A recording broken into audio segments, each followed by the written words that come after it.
Good afternoon, and welcome to Up for Debate. In this week's episode, we take a look at what living in a post-COVID world will look like. How has our mental health changed over the course of the pandemic? What changes and restrictions have looked like? And what will the future hold, especially with an uncertain economic future? But first, we sat down with U.S. House of Representatives member and Republican representative for the New York State's 23rd Congressional District, Joe Sempolinski. We learned what a House member can do for our area and so much more. Stay tuned. All this and more on Up for Debate.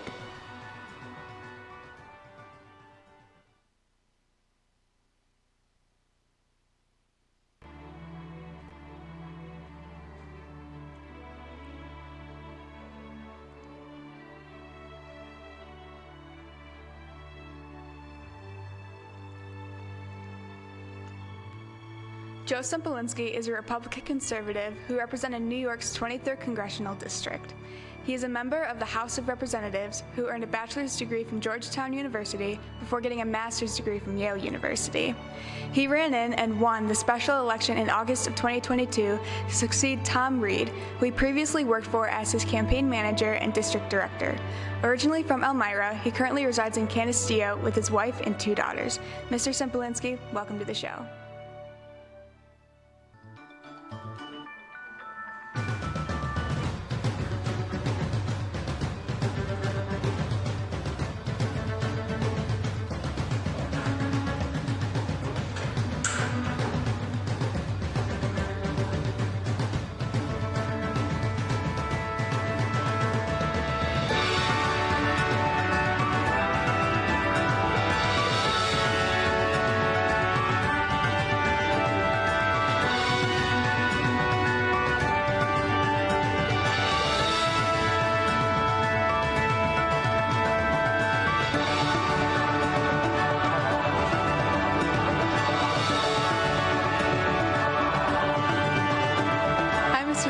Welcome to the show. Yeah, thanks for having me.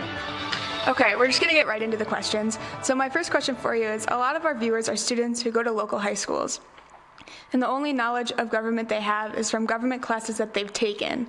Can you explain what your role is in office? Yeah, so I'm United States Congressman. So I represent 11 counties in upstate New York, approximately 750,000 people, including all of Cattaraugus County, all of Allegheny County. And my role is to speak for the people. For a law to be passed, it has to be passed through the House and the Senate, if it's a federal law, and then signed by the president. And the Senate, each state gets 2 senators, so it's based on the states as opposed to population. The House is based on population. Bigger states get more members of Congress. So New York has a lot of members of Congress. I represent the 23rd District. And the idea is a member of Congress is a little more responsive to the people, a little bit closer to the people. Senators have 6-year terms. Members of Congress only have 2-year terms. So I am one of 435 members of the United States House of Representatives. And if 218 of us agree on something, a bill gets passed, and the Senate would have to concur, and then it becomes a law. Awesome. Perfect. Okay. Next is students in career and technical education are also from small towns such as Allegheny and Hinsdale that don't get very much to any recognition in Washington at all. What can a state representative do for a small community? Well, I think it's important to be listening to folks in smaller communities. As you said, sometimes they don't get as much attention. Now, I'm from Steuben County. I grew up outside of Painted Post. My wife is from Allegheny County. My wife's a teacher at Hinsdale. And so this is an area of the district that I certainly know very well. And I try to represent all areas of my district, but this is one where I've in particular spent a lot of time. And so at least as far as in my office, these are areas that I know very well and people that I know very well. And you do want to hold your representatives accountable to pay attention to all areas of their district, not just the ones that are more densely populated, but spend the time getting out in the rural areas as well. Awesome. Touching on that, how much say do you have when it comes to issues in New York? In New York, it's a little different. So I'm a federal representative, so I work on the law in Washington, D.C. But certainly I know the state representatives. So there's a similar structure in the federal level. We have the House and the Senate. and things need to pass both of those chambers, as I mentioned. At New York State, we have the Assembly, which is the equivalent of the House, and the Senate. And same thing, they have to pass both chambers and then be signed by the governor, who plays the role that the president does at the federal level. So your local state senator in the Olean area is Mr. Borrello, who I know very well, and your local state rep, your state assemblyman, is Mr. Giglio, who I used to work for. So I know both those gentlemen very well, and I've spent a lot of time with them. And we do talk and work together if there are issues that may have a federal perspective and also a state perspective. But also, every single person Mr. Giglio represents is also somebody I represent at the federal level, and most of the people that Mr. Borrello represents, I also represent at the federal level. So we should be talking about local issues, things where we could work together on, even if it's not something that maybe a federal law is needed. But obviously your state reps and your members of Congress are prominent members of the community who can call attention to issues. So if something's going wrong at state level, I'll point it out, or maybe send a note to the governor saying what I think. Awesome. Okay. In a previous interview, you stated, quote, "I'm very committed to maintaining rural access to health care," end quote. In a small town such as Olean, how can you make this achievable? Yeah, this is a very important issue. And I was just meeting a couple of days ago with people to run the hospital in Springville, which is just outside of my district. It's actually the next congressional district over, but it's right on the edge. So a lot of people that work at that hospital or are patients at that hospital are in my district. But pretty much everywhere in my district is small towns. And the local hospital is a major employer and also where you go if you're sick. And if you had to drive in an emergency situation to Buffalo or Rochester or to Sayre, which are the sort of regional, more major hospitals, that's a life or death situation. So we have federal programs that are in place to keep that infrastructure going, that different hospitals in different situations can apply for. And I'm very supportive of that because it is a life or death situation if there's a viable hospital in Cuba or Olean or Springville or Jamestown. But also a lot of people work there. So for both the economic side of things and the healthcare side of things, we need to work to keep those hospitals open. Got you. What is the difficulty level to fulfill your job's needs or goals?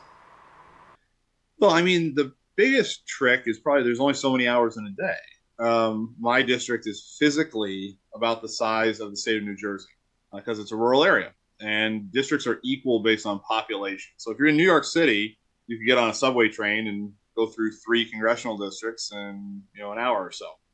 Up here, I represent, as I said, 11 counties.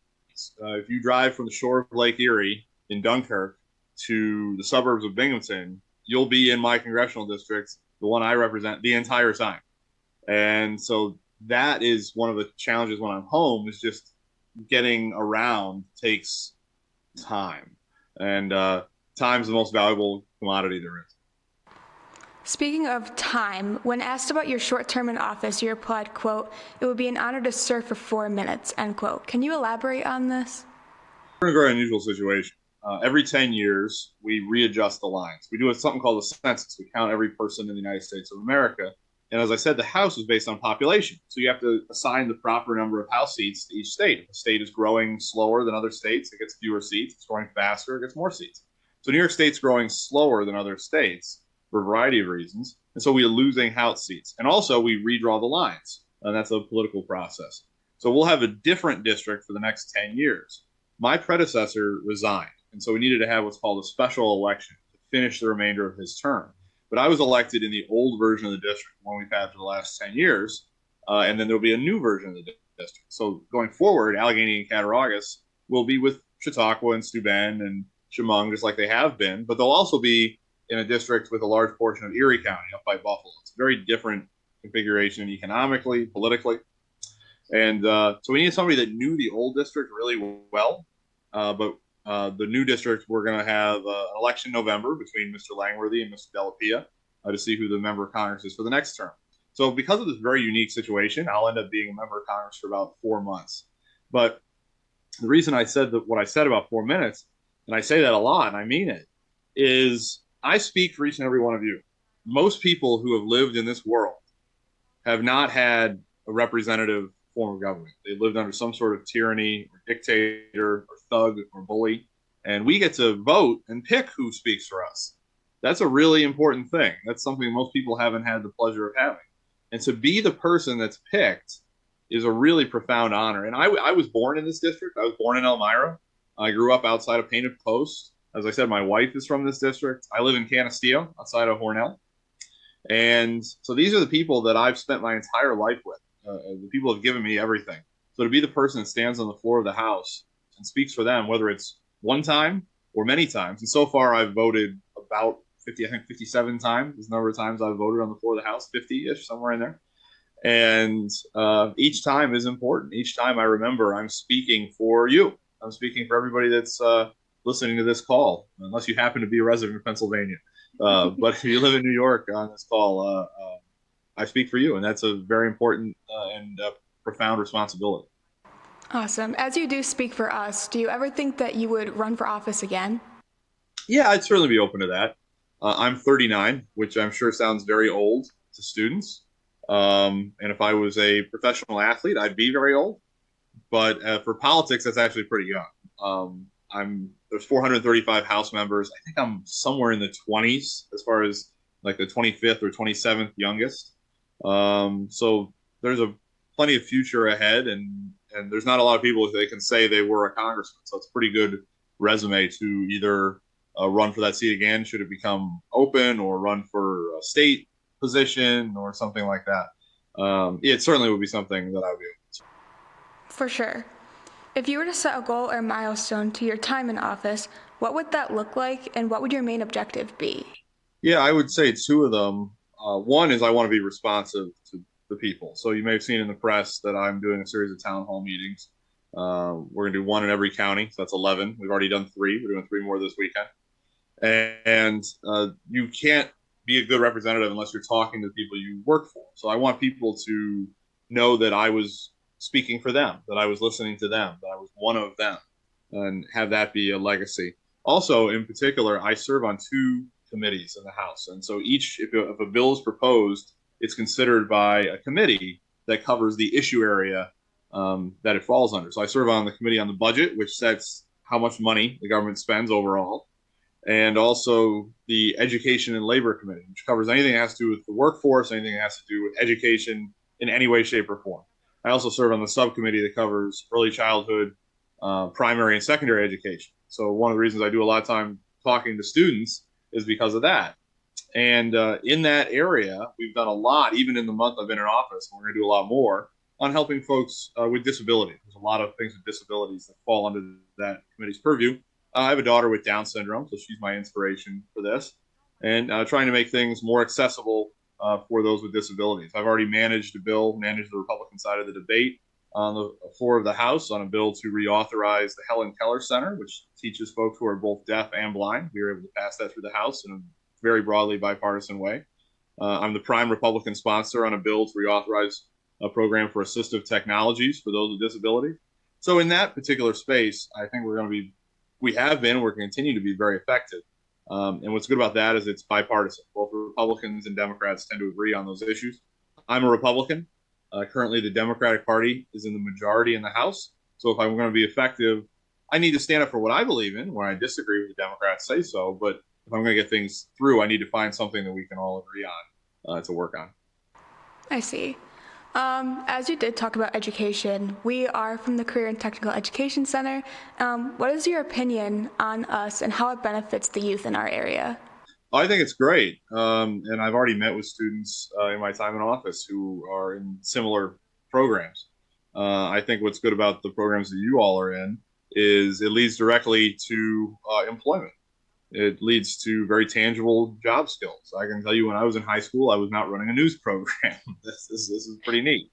And so I'm a strong supporter of programs like this. I think we should have more of them. It's a good return on investment because you want to have people prepared for the workforce, have skills that employers actually want.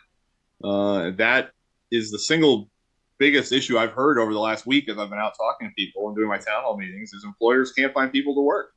And if we can have people ready with the skills necessary to do that, they're going to be very successful when they leave high school. COVID-19 has really affected schools and education everywhere around the entire country. How do you believe post-COVID is going to affect the state and education?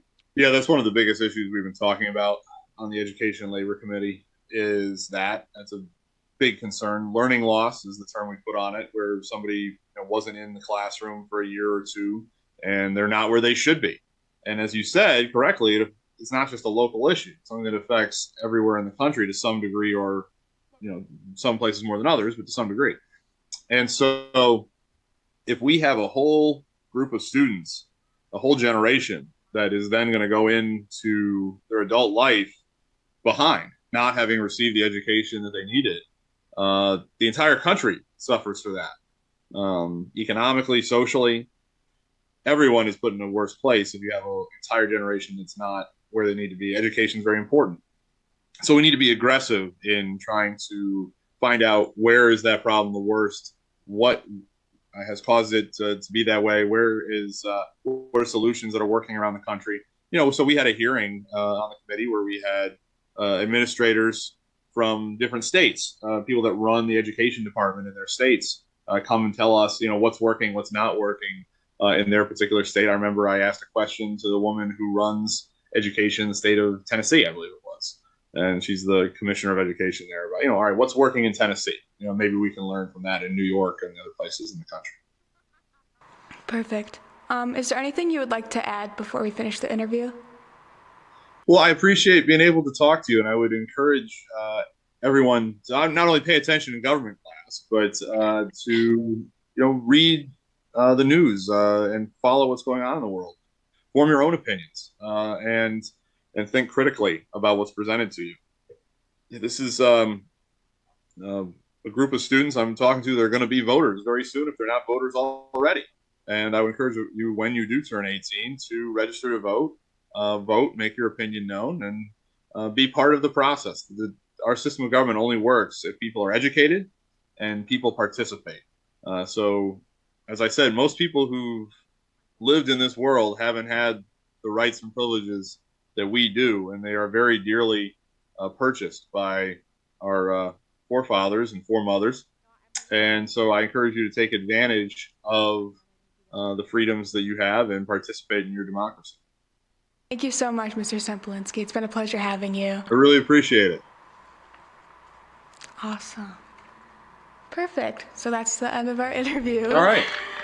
Thank you so much for coming on the show. We really do appreciate it. Yeah, no, this was fun. It was good. Thank you. Okay. Have a good one. You too. Bye.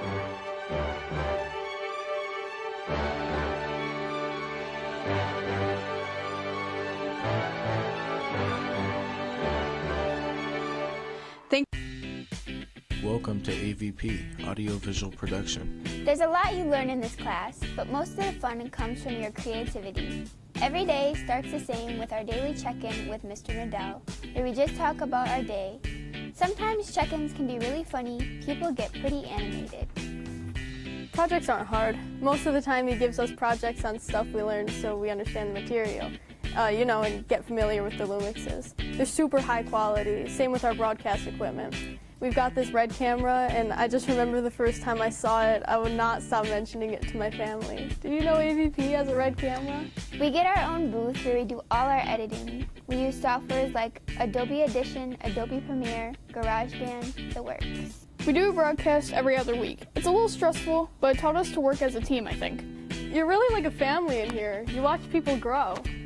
Everyone in this class is so different, but with what we do, we really learn to get along and branch out. And we do things we never thought we'd do. You are always excited for the next project and the next broadcast.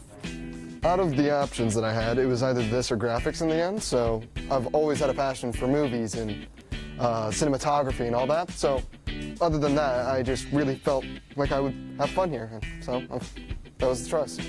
BOCES is good. I really enjoy it. It gives me a lot of time off from actual classes at school to just come here, relax, do what I like to do, and then just go about on my day. So I really like it. It's great. I would like to accomplish being able to run my own podcast and being able to edit videos very smoothly without any rough cuts or any bad edits. I haven't been in AVP too long, but if I had to pick one word to describe the class, it would be informative. Engaging. So much fun.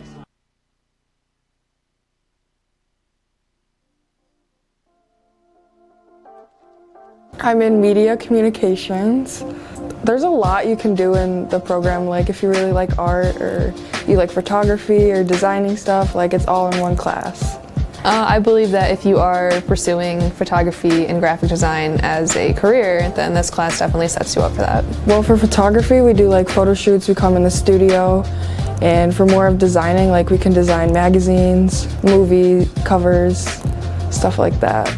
We've done projects such as logo design and posters and magazine designs. We do like photo projects such as taking portraits of other students and then editing them in Photoshop. And we also sometimes do illustration work. We've created posters, we've created logos, we have done a lot of projects for outside companies. It gets you out of your home school for half your day and you meet a lot of new people. I really like the side of like photography and art. The teacher is awesome, honestly. Overall, it's been a great experience. I love this class, I love the teacher. Missy is really, she loves us to death and she would do anything for us. I don't know, it seemed like a cool, safe place to be.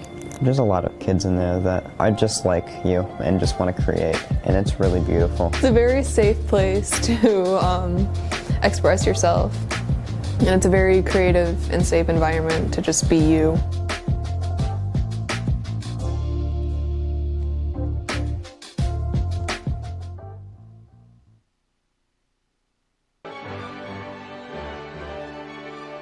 Thank you for watching. I'm in Keep an eye media on our social medias for communications. updates on future broadcasts. There's a lot. I'm Allie, and this has been Up for Debate. We'll see you next time.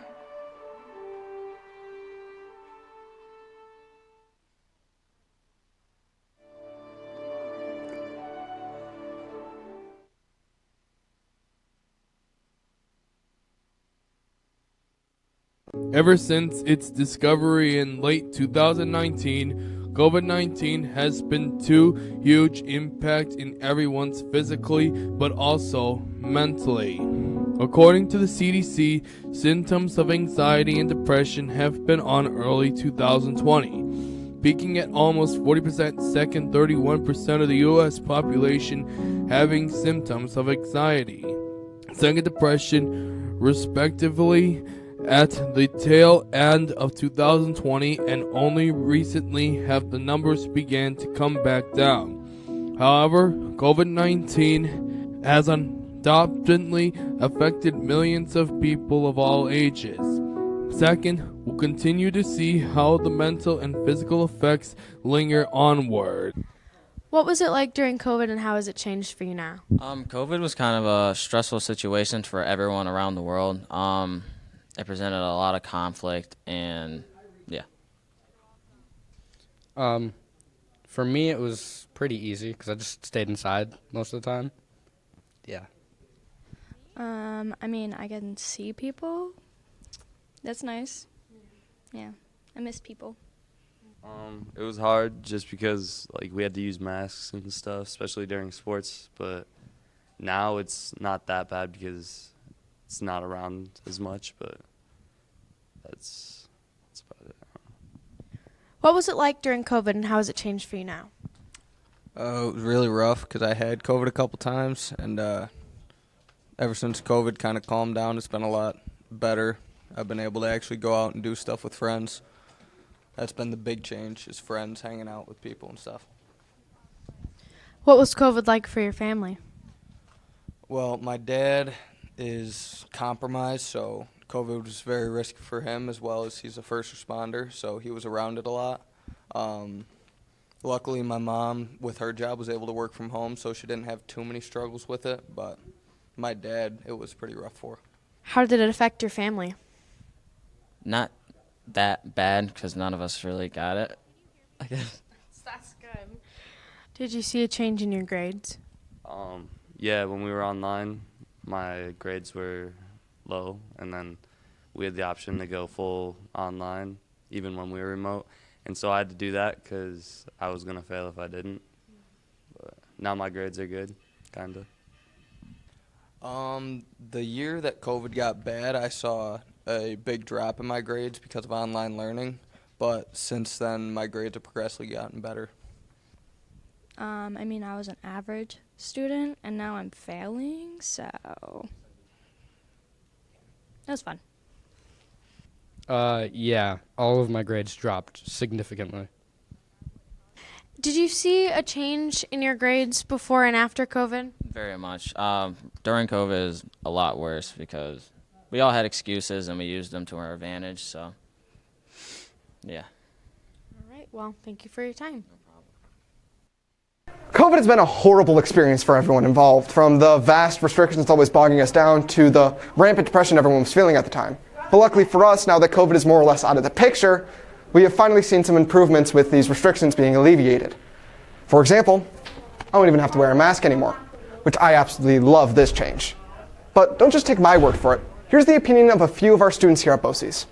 Do you think that the adjustment to no longer requiring masks is beneficial? Yes, Why?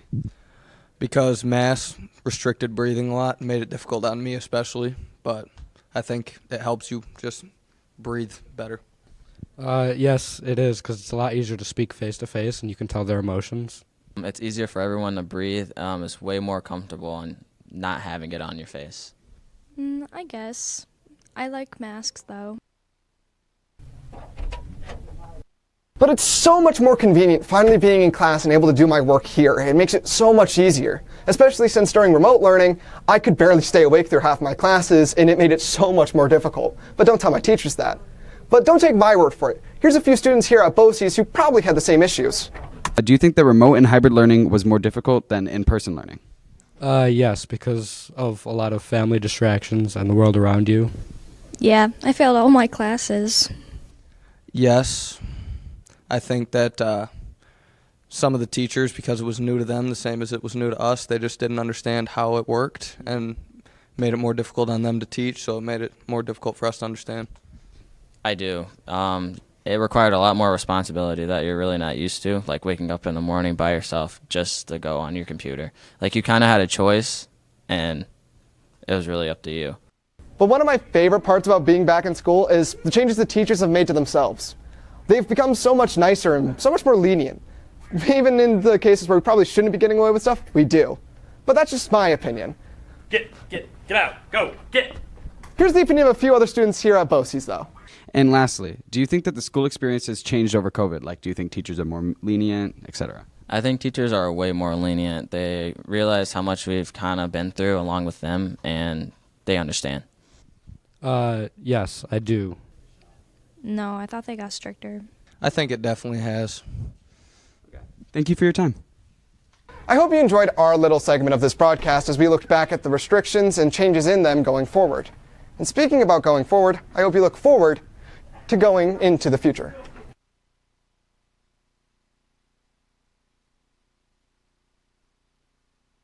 We are living in a post-COVID world. This is how it is affecting economics. Do you know what recession is? No. No. No. Yes. Could you explain it? No. How do you think the future of the economy will change after COVID? It'll either boom or bust. I don't think it'll level off. It'll be better. Hopefully it's going to go up. I mean, the malls are closing. Things are different. It's changed. I feel like the economy hopefully will look at it differently and see that we need to make more changes. I think stuff will start to go back to somewhat normal. Thank you for your time.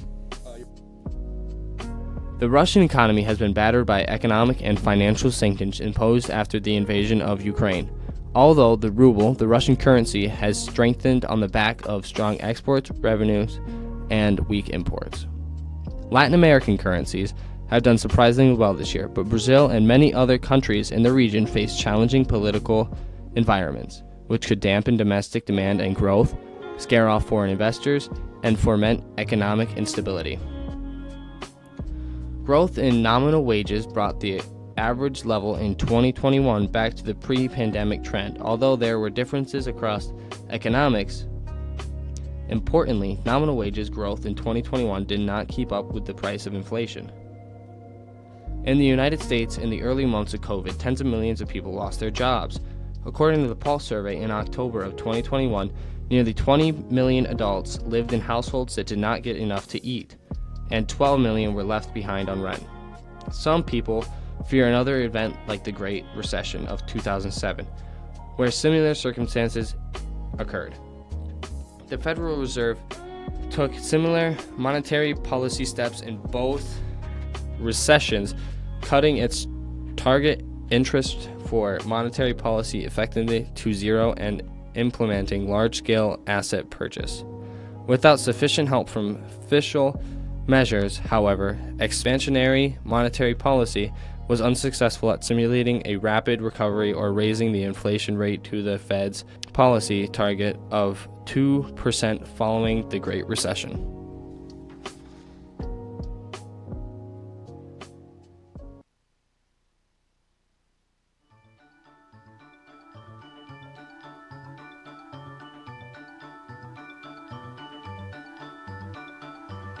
Thank you so much for joining us today on our episode of Up for Debate. We hope that you enjoyed yourself and you learned just as much as we did. So thank you once again, and we will see you next time. More content coming soon.